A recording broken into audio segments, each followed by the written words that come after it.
Bom dia, boa tarde, boa noite e boas-vindas ao Leadercast Business.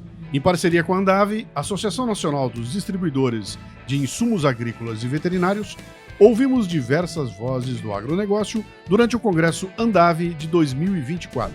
Neste episódio temos Roberto Nicodemos, presidente da ABMRA, Associação Brasileira de Marketing Rural e Agro. Roberto fala dos esforços para o lançamento de uma grande campanha de comunicação para a fixação da marca agro no Brasil. Fala da pesquisa realizada e da percepção dos brasileiros sobre o agronegócio.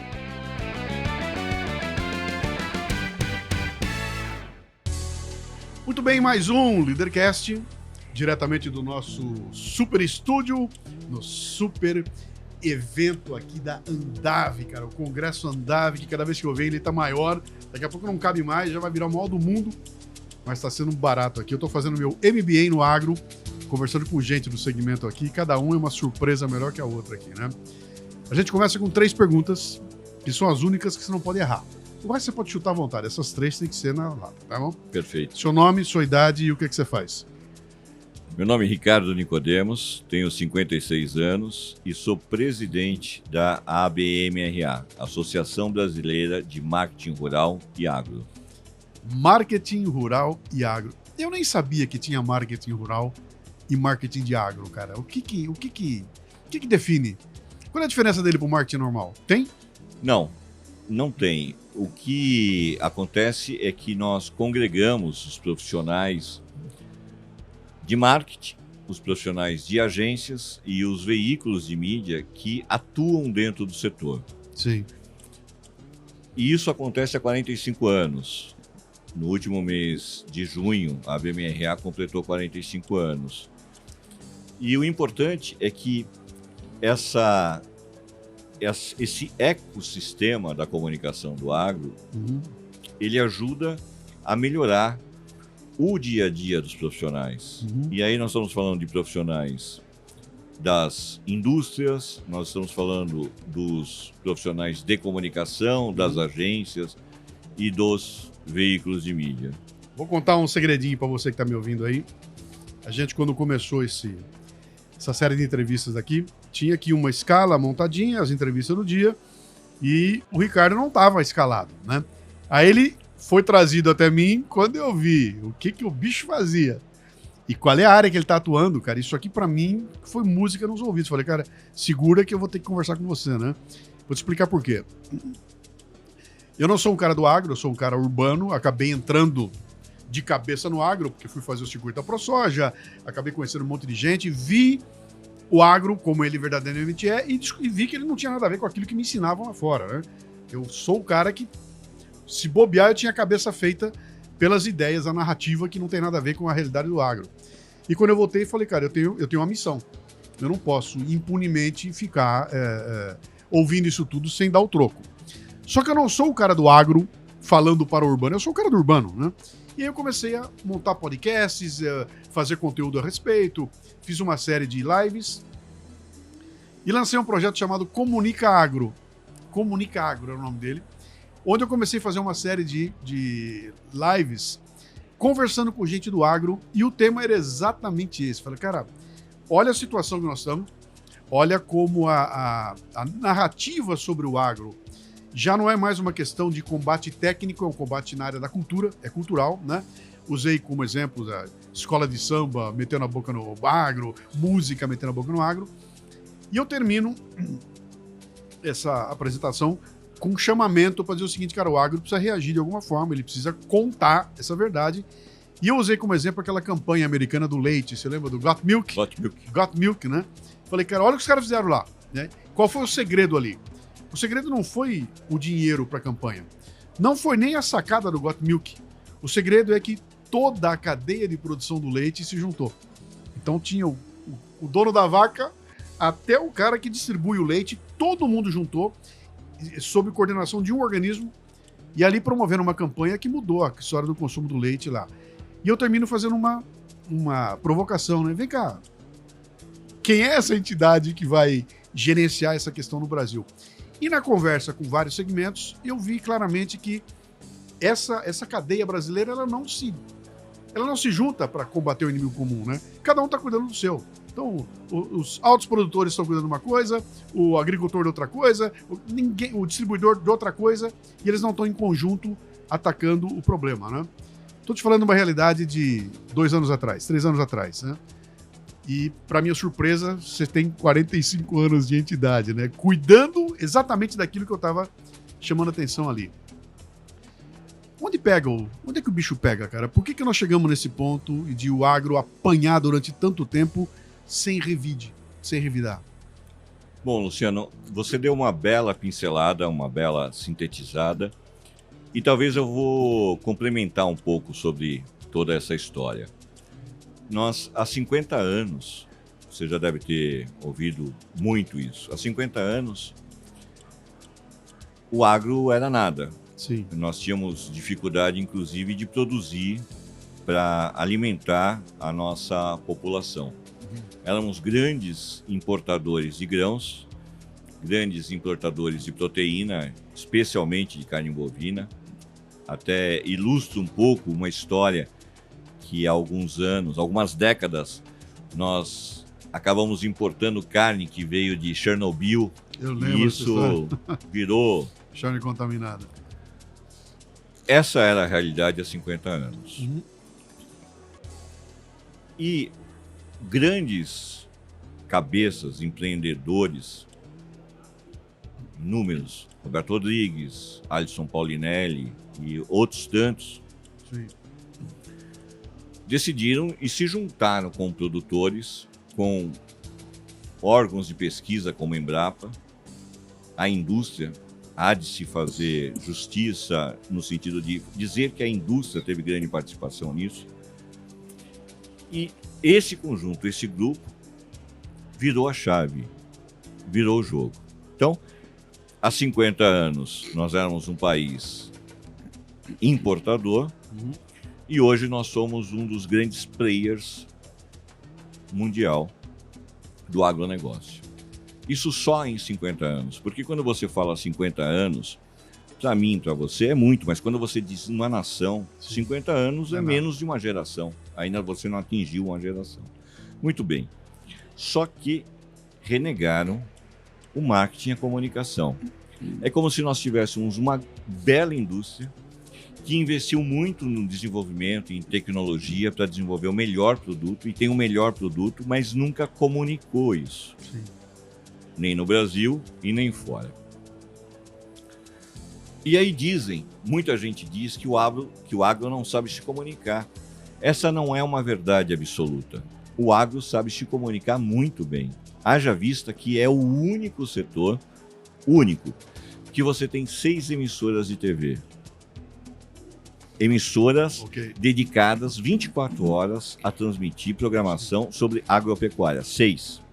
É o único setor que tem pelo menos 40 revistas, centenas de portais e sites que tratam só sobre agropecuária.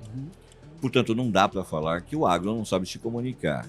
Ele se comunica muito bem, só que ele se comunica só para dentro. Ok? Bom, há aproximadamente 5 anos, um grupo de profissionais C-levels, sêniors, de marketing e comunicação decidiram mudar essa chave. Como aconteceu há 50 anos, quando o Roberto Rodrigues, o Alisson Paulinelli e mais uma turma se juntaram para falar: nós seremos grandes fornecedores de alimentos para o mundo. Então, esse grupo, há 5 anos, de comunicadores profissionais de marketing, se juntaram e disseram: chegou a hora de nós fazermos um trabalho profissional. E aí se criou um movimento chamado Todos a Uma Só Voz. O que é o movimento Todos a Uma Só Voz? É uma proposta de unir toda a cadeia produtiva do agro, todas as associações, todas as entidades, partindo dos institutos de pesquisa. Então, instituto de pesquisa, universidades, a indústria, enfim, passando pelo produtor, passando pelas revendas, passando pela distribuição, passando pelas cooperativas, passando pelos distribuidores especializados, chegando no varejo até chegar no consumidor. Então, essa é a proposta. E assim foi feito. Foram construindo, e há 3 anos chegaram à conclusão de que, olha, nós precisamos, neste momento, de uma pesquisa que nos mostre o que é que pensa o brasileiro sobre o agro do seu país. E aí esse grupo organizou uma pesquisa chamada Percepções sobre o Agro, o que pensa o brasileiro. Foi o maior estudo já realizado no país durante os 50 anos. Eu tive acesso a esse material. Você teve acesso? Eu tive acesso. Pintei e bordei com esse material. Eu fiz podcast, eu fiz um monte de coisa usando muita informação que tinha ali dentro, porque ele é sensacional, né?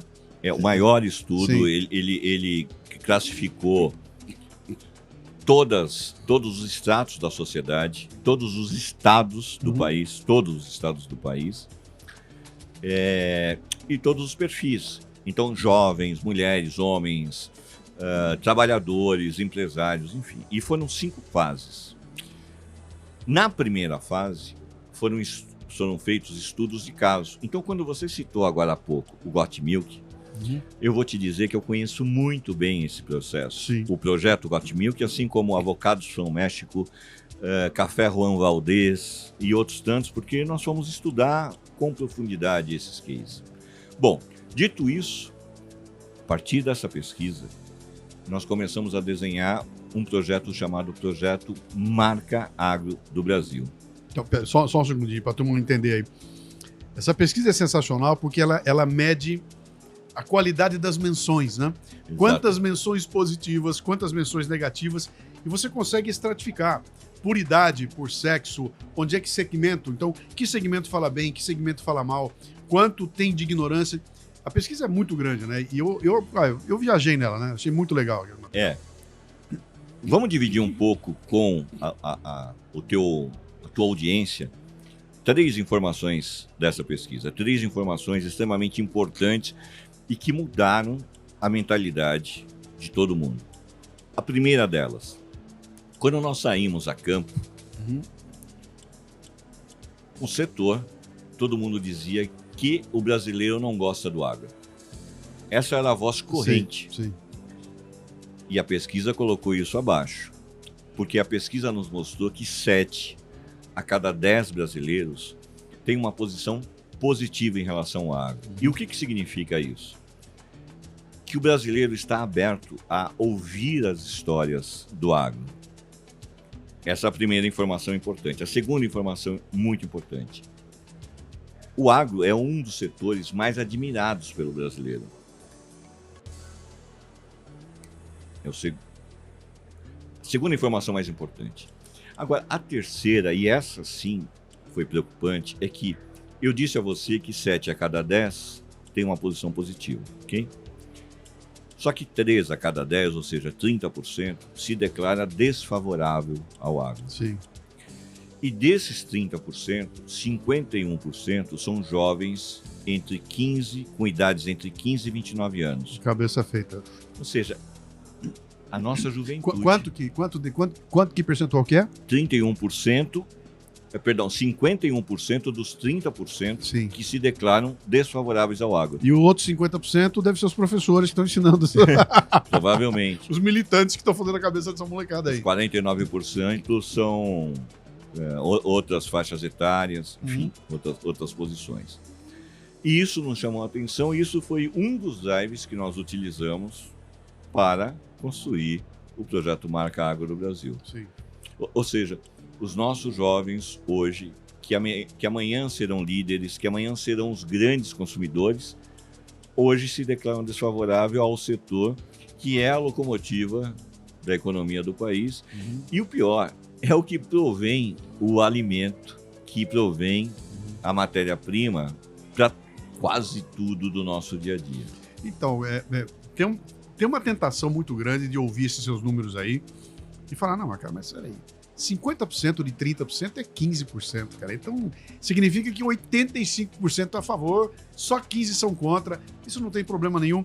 Cara, se um indivíduo, no meio desse 15%, um só, assume uma posição estratégica de poder, Esse cara faz um estrago sem tamanho. Se esse cara vai dirigir uma emissora de rádio, de televisão, se esse cara vira um deputado, se esse cara vira um professor, a capacidade dele de causar estrago é um negócio brutal. Então, o número absoluto em si não significa muita coisa, não. Onde é que esses caras vão parar é que é o grande problema, né? Eu diria a você que dentro desse grupo nós temos artistas, nós temos cantoras que têm 40 milhões de seguidores. Sim. E aí a conta, ela se multiplica, porque se você pensar que uma cantora diz uma não verdade, diz uma bobagem que venha a denigrir a imagem do setor, do leite, da carne, e que ela tenha 45 milhões de seguidores, se apenas 5% entrar na dela, nós estamos falando de 2 milhões de pessoas. E ela nunca faz isso sozinha. Ela faz isso dentro de uma onda, né? Isso. Então, as amigas, as outras cantoras, os outros cantores. E aí você vai ligar a televisão e vai ver 15 caras falando a mesma coisa, do mesmo assunto. Imediatamente você vai pensar que aquilo, se tanta gente está falando e é gente tão importante assim, deve ser verdade. Isso. Né? E, cara, isso é uma técnica de comunicação, vem lá de trás, cara, vem lá do... Isso. Agora, na mesma pesquisa, Luciano, o que nós sondamos e o que nós entendemos? Como é que o agro deve se comunicar? Então, nós temos isso na pesquisa. Então, você viu o relatório que nós tornamos público. Sim. Que tem 75% dos resultados. 25% nós não divulgamos, que é a estratégia por trás da comunicação que deve ser criada. E nós não divulgamos por uma razão muito simples. Se eu tenho detratores e ele tem acesso a esse relatório, ele vai saber por onde eu vou caminhar. Então nós não liberamos esses 25%. E nestes 25%, nós perguntamos para a população urbana como é que o agro deve se comunicar. Como é que ela acha que o agro deve se comunicar para que ela mude um pouco do pensamento. E dentre as coisas que a população nos disse o agro não deve ser agressivo. Sim. Ele não deve combater. Ele deve ser amistoso. Ele tem que convidar. Ele tem que conquistar. Então, essa pesquisa nos deu todo o caminho da construção da comunicação, como ela deve ser e o que nós devemos falar. E foi a partir desses resultados que nós trabalhamos o projeto Marca Agro do Brasil. Então, a partir a partir da pesquisa, nós construímos 10 conselhos. Nós formamos 10 conselhos. Cada um desses conselhos com 10 pessoas. Então, nós temos um conselho que nós chamamos de autoridade. Nesse conselho, com 10 pessoas de autoridades, nós temos lá Roberto Rodrigues, Marcos Fava Neves, que esteve aqui com você, e outros 10 e outras 8 pessoas que são autoridades, que conhecem muito bem o agro. Depois nós temos um conselho de jornalistas. Depois nós temos um conselho de indústria de alimentos. Depois nós temos um conselho de veículos de mídia. E assim nós formamos 10 conselhos. O que fez cada uma dessas pessoas? Ao longo de 6 meses, nós fomos colocando desafios para que nos ajudassem com os seus pontos de vista e com as suas experiências. Ao final desses 6 meses, nós tínhamos um planejamento montado por 100 pessoas. Juntamos essas 100 pessoas e discutimos esse planejamento. E aí, você está me falando tudo no passado, isso já aconteceu? Isso aconteceu. Isso aconteceu em 2023, agora. Aconteceu agora. Em junho, nós reunimos todos esses conselheiros para dizermos, olha, isso foi o que nós desenhamos. Critiquem, mudem, alterem. E aí foi isso que eles fizeram. Então, de junho até dezembro de 2023, nós ajustamos isso. E no meio desse período, nós fizemos mais uma outra pesquisa com 380 pessoas para testar tudo aquilo que os conselheiros haviam recomendado, para saber se, olha, isso mexe com o teu coração, isso mexe com a tua percepção, e aí sim, essas 380 pessoas, grande parte delas eram jovens. Ok. Que viram peças publicitárias. Publicitárias. Slogans, textos, slogans, plataformas, mensagens. Você gosta disso? Não gosto disso. Eu tenho aqui uma linha que eu vou ter celebridades. Quais são as celebridades que poderiam falar do agro? E aí, veja que interessante, Luciano. O que todo esse grupo de pesquisa nos mostrou? Que eles não querem celebridades. Eles querem a voz do agro. Sim. Eles querem que o agro fale. E outra coisa, eles não querem também o produtor rural falando. Eles querem respeitar o produtor rural, mas eles querem uma pessoa normal sendo o protagonista. Uma pessoa normal que converse e de preferência que seja jovem. Jovem. Sim. Então, a imagem do agro tem que ser uma pessoa normal. O normal que eu digo não é uma produtora ou um produtor, não é uma celebridade, é um jovem ou uma jovem que conte a história do agro, que abra que descortine o que é o agro e mostre por que e como o agro pode tornar a nossa vida melhor. Porque na pesquisa nós entendemos que o brasileiro não tem a mínima ideia do que de fato é o agro. Eu tive um bate-papo hoje aqui com o Gustavo Spadotti, da Embrapa. Cara, uma aula. E a hora que você termina de ouvir ele falar, a gente falou durante 40 minutos aqui, e ele detalhando cada cuidado que precisa se tomar. Então, o agro o que é? É o seu João plantando alface no quintal. Enfim. Eu vou te contar como é que funciona agora. O cara tem que preparar a terra e é tanta coisa envolvida que você fala, não tem como fazer isso aí na escala de agro. Que se não for isso, eu estou falando de outra coisa. Estou falando de agricultura familiar no quintal da casa. Quando eu falo de agronegócio, é escala, né? E na escala, você piscou, 2 milhões foram embora, né? Exato. Você arrebentou ali, né? Então, essa complexidade, ele falando para mim, eu falando, como é que passa isso para o consumidor final? Para a dona Maria, que for comprar um legume e não tem a menor ideia o que estava por trás daquele legume ali, né? É um trabalho insano, né? É verdade. Nas linhas de comunicação que nós testamos e a que foi aprovada, uma das peças mostra toda a jornada de produção.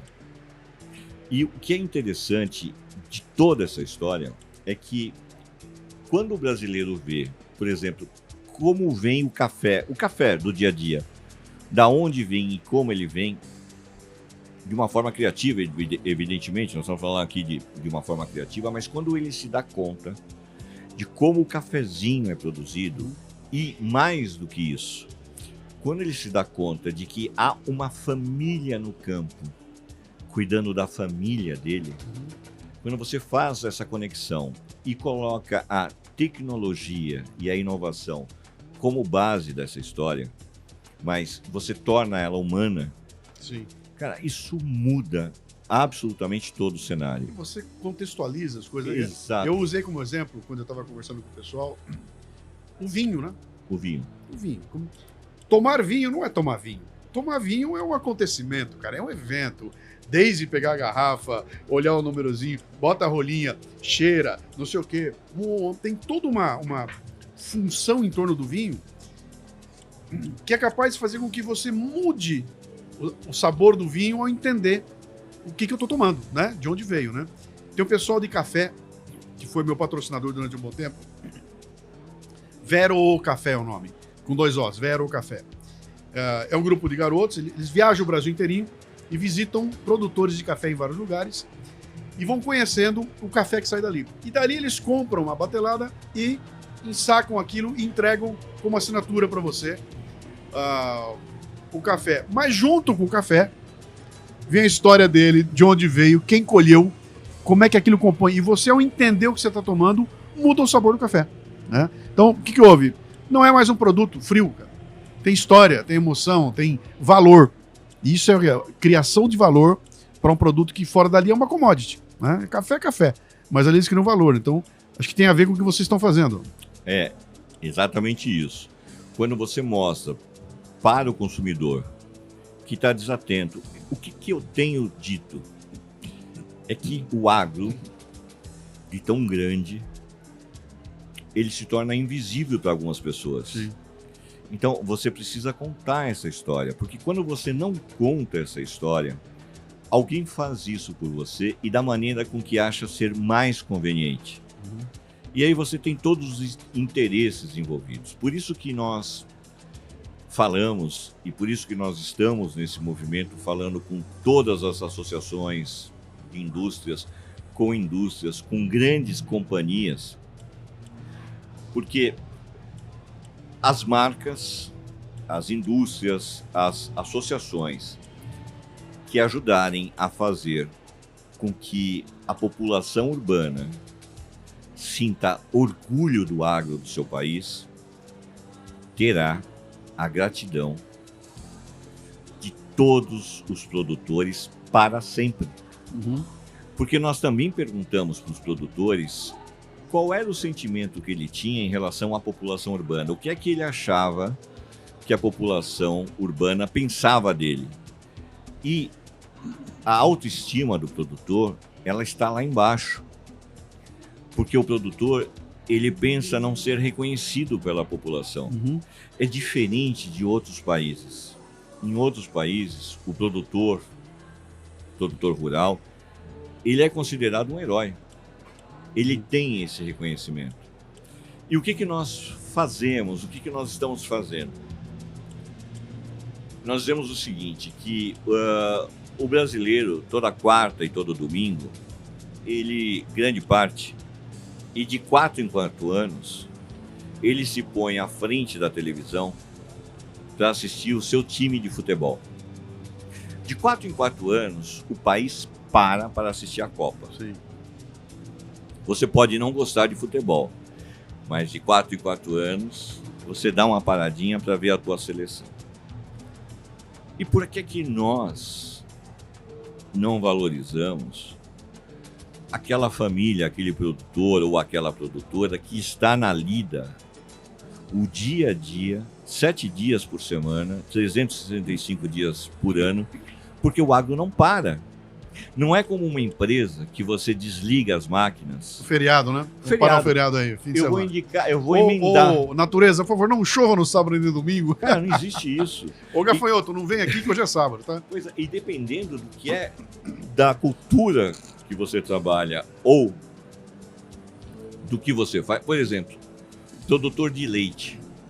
Né? Porque existe uma coisa também no Brasil, isso de certa forma é no mundo, mas vão sendo criados estereótipos. Sim. Né?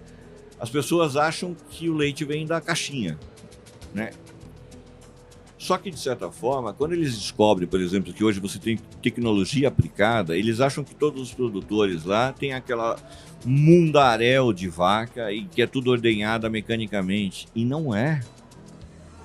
Você tem alguns milhares de produtores que são pequenos, que tem lá as suas 15, 20 vaquinhas, sim, que ele tem que acordar às 4 horas da manhã para ordenhar. Sim. Isso acontece todos os dias. Sim.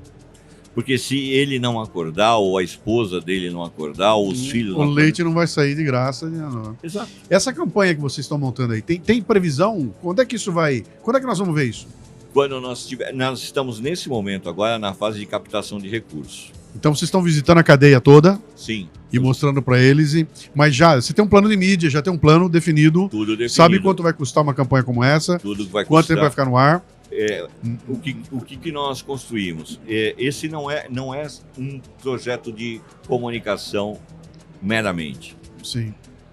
Embora a comunicação esteja muito presente. Então, o projeto Marca Agro do Brasil, ele abrange ações, por exemplo, nós vamos em escolas públicas. Na primeira temporada, nós estamos chamando de primeira temporada. A primeira temporada é 1 ano, ok? Então, ele começa com ações em escolas públicas, envolvendo tanto alunos da pré-escola, legal, quanto alunos com entre 11 e 14 anos. Eu chamo isso de Undervertising. Exato. Não é advertising, é undervertising. É a base. Tá, vamos por baixo, você começa com isso. Depois nós temos ações em grandes shopping centers pelo país inteiro. Nós estaremos nos grandes shopping centers, os mais populares. E lá nós teremos ações para chamar a família. Porque o que nós estudamos? Que o brasileiro adora um shopping center. E ele vai, independente se ele vai comprar ou não, ele vai para passear e vai passear com a família. Então, nós teremos ações que pegam as crianças, que pegam a dona de casa e que pegam lá o chefe de família. Depois nós temos um projeto muito grande de programetes no rádio. Legal. O rádio se mostrou uma ferramenta de comunicação extremamente eficaz e testada nas pesquisas que nós fizemos. E o que nós teremos nesses programetes? A verdade.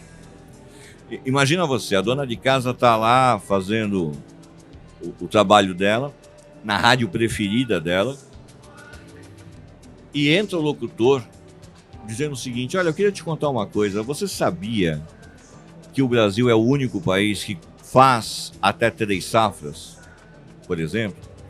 E que isso é graças aos nossos heróis, os nossos produtores. Então, ela vai ouvindo o programete contando isso. E no final de uma sequência, ele vai dizer, olha, por isso que o Brasil é um dos grandes utilizadores defensivos. Para quê? Para que você desconstrua. Contextualize e a pessoa entenda o que é. Exato, porque... Qual é a previsão disso ir ao ar? Assim que nós fecharmos as cotas de patrocínio... Mas você está falando em 2025, 26, 28? Não, nós estamos falando...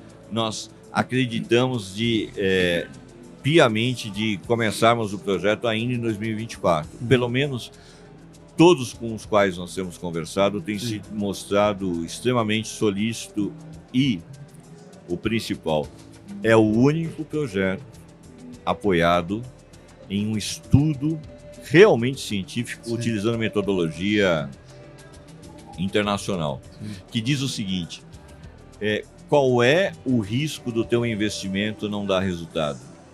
Porque no final do dia eu tenho 2 objetivos a cumprir. O primeiro é começar essa mudança de cultura, é tornar o brasileiro apaixonado pelo agro do seu país, fazer com que o agro do nosso país tenha o respeito e a admiração de todo mundo. Esse é o grande. Depois eu tenho um outro objetivo, que é efetivamente fazer entrega para essas marcas. Sim.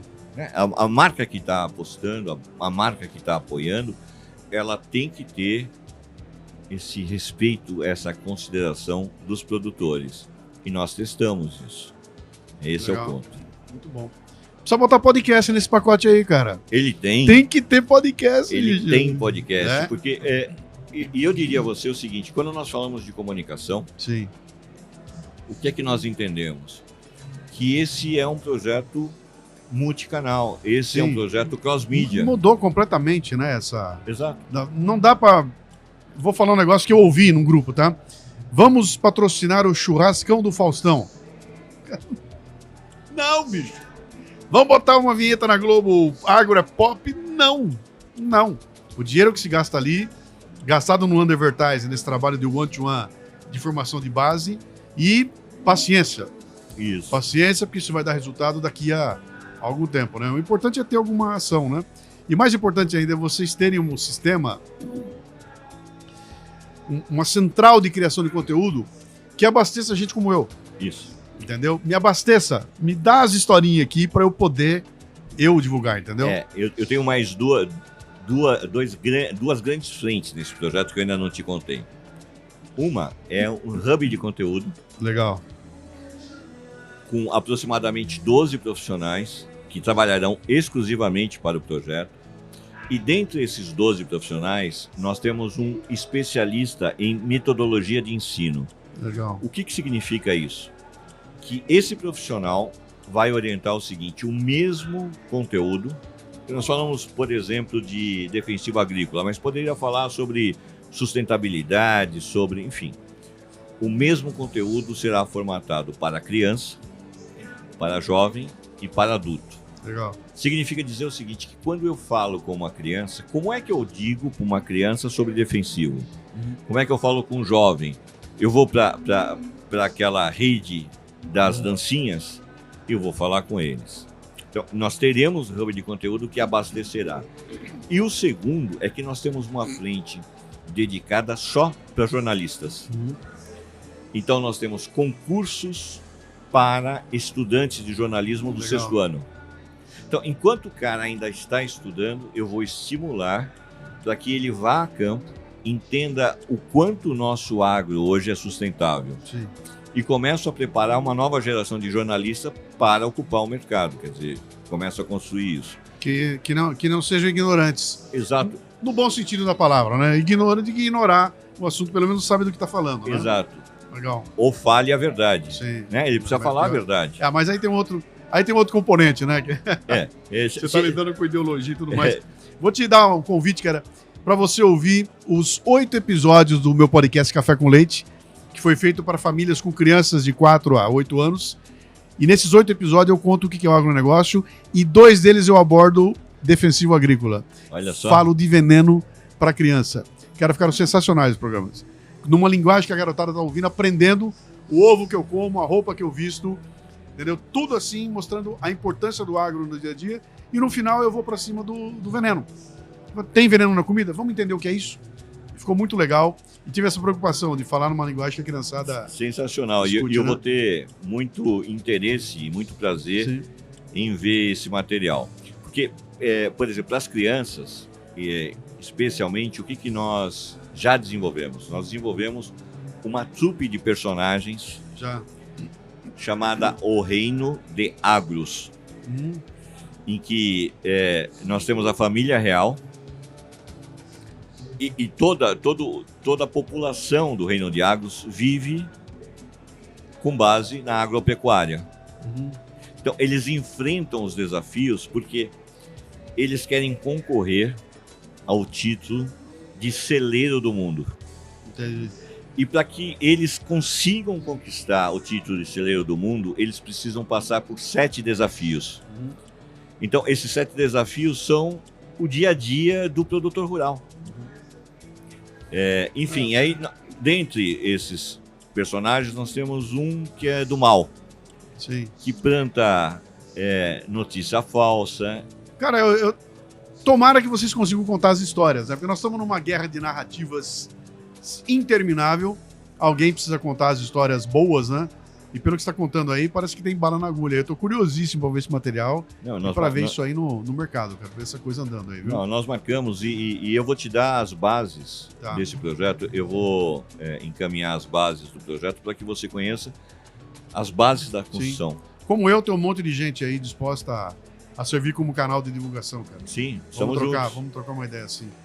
Ricardo, quem quiser saber mais sobre a BMA... A BMRA. A BMRA, faltou o Rzinho aqui, né? Como é que é? Acesso a bmra.org.br.